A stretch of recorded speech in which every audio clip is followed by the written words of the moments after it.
आज आपण हॉर्मोनच्या आजाराविषयी चर्चा करणार आहोत।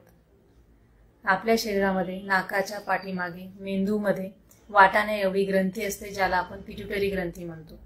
या ग्रंथीमधून वेगवेगळे हार्मोन्स तयार होतात जे शरीरातील वेगवेगळ्या ग्रंथीचे काम नियंत्रित करते, जसे की थायरॉइडच्या रसाचे नियंत्रण करणे। उंची वाढण्याचा रस या ग्रंथीमधून तयार होतो ज्याला आपण ग्रोथ हार्मोन म्हणतो। पिट्युटरी ग्रंथीमधून उंची वाढण्याचा रस ग्रोथ हार्मोन तयार झाल्यावरच व्यक्तीची उंची वाढते।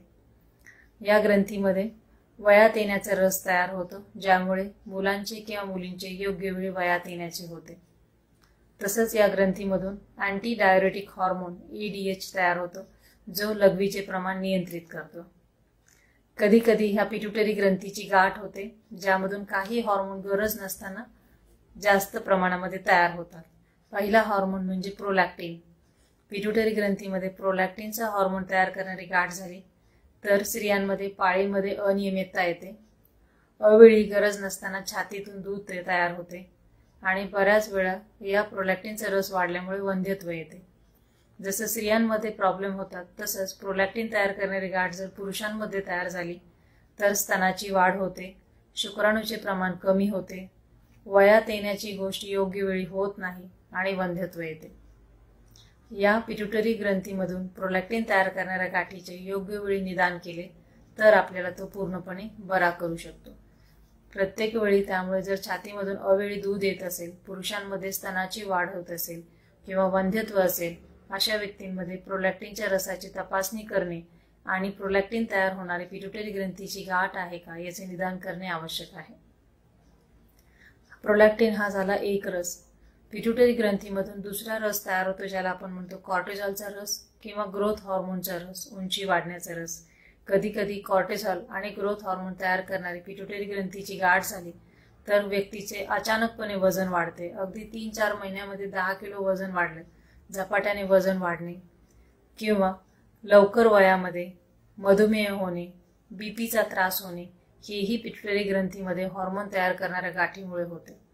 आणि त्याचे जर आपण योग्य वेळी निदान केले आणि या पिट्युटरी ग्रंथीच्या गाठीचा इलाज केला तर तरुण वयामध्ये होणारा डायबिटीज किंवा मधुमेह काही व्यक्तीमध्ये नक्कीच आपल्याला पूर्णपणे बरा करता येईल।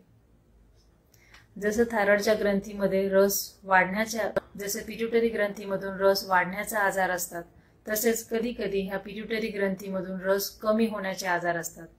का होतात हे? काही व्यक्तींमध्ये, काही मुलांमध्ये जन्मतःच पिट्युटरी ग्रंथी बनत नाही किंवा जन्म झाल्यानंतर काही काळामुळे इजा झाल्यामुळे या पिट्युटरी ग्रंथीमधून रसाचे प्रमाण कमी होते आणि असं झालं तर व्यक्तीची उंची वाढत नाही। त्यामुळे जर लहान मुलांची उंची त्याच्या वयातील, त्याच्या वर्गातील मुलांप्रमाणे वाढत नसेल किंवा त्याच्या लहान बहीण भावंडांपेक्षा तो आणखी लहान त्याचे लहान बहीण भावंड जर व्यक्तीपेक्षा उंच होत असतील तर अशा व्यक्तींमध्ये पिट्युटरी ग्रंथीमधील ग्रोथ हार्मोनच्या रसाची कमतरता आहे का याची तपासणी करणे आवश्यक आहे।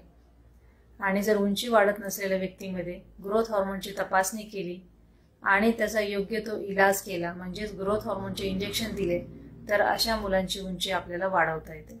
जर पिट्युटरी ग्रंथीमध्ये इजा झाली असेल आणि त्यामध्ये वयात येण्याचा रस तयार होत नसेल तर मुलांचे योग्य वेळी वयात येणे होत नाही।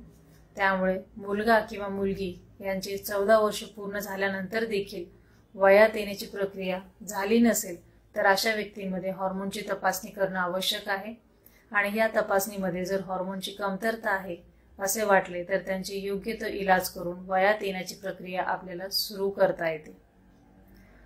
जसं पिट्युटरी ग्रंथीमधून वयात येण्याचा रस कमी होतो, कधी कधी या पिट्युटरी ग्रंथीची गाठ झाल्यामुळे वयात येण्याचा रस गरज नसताना अवेळी तयार होतो आणि या कंडिशनमध्ये लहान वयामध्ये म्हणजे अगदी 8 वर्ष वयाच्या आत देखील मुलांमध्ये किंवा मुलींमध्ये वयात येण्याची लक्षणे दिसतात, जसे की स्तनाची वाढ होणे, लिंगाचा आकार वाढणे, लघवीच्या जागेवर केस येणे किंवा 8 वर्षाच्या आधी मुलींना पाळी येणे। हा देखील एक हार्मोनचा आजार आहे। पिट्युटरी ग्रंथीमध्ये किंवा अंडाशयामध्ये, टेस्टिसमध्ये बिघाड झाल्यामुळे हा आजार होतो। अवेळी वयात येणे जेव्हा केव्हा मुलांमध्ये किंवा मुलींमध्ये 8 वर्षाच्या आधी, 9 वर्षाच्या आधी वयात येण्याची लक्षणे दिसतात त्यावेळी त्यांची हार्मोनची तपासणी करणे आवश्यक आहे आणि योग्य वेळी निदान केले तर ही वयात येण्याची प्रक्रिया आपल्याला योग्य ती वेळ येईपर्यंत हॉर्मोनच्या ट्रीटमेंटने थांबवता येते, जेणेकरून पेशंट आणि त्यांचे पालक या दोघांचाही मानसिक तणाव आपण कमी करू शकतो.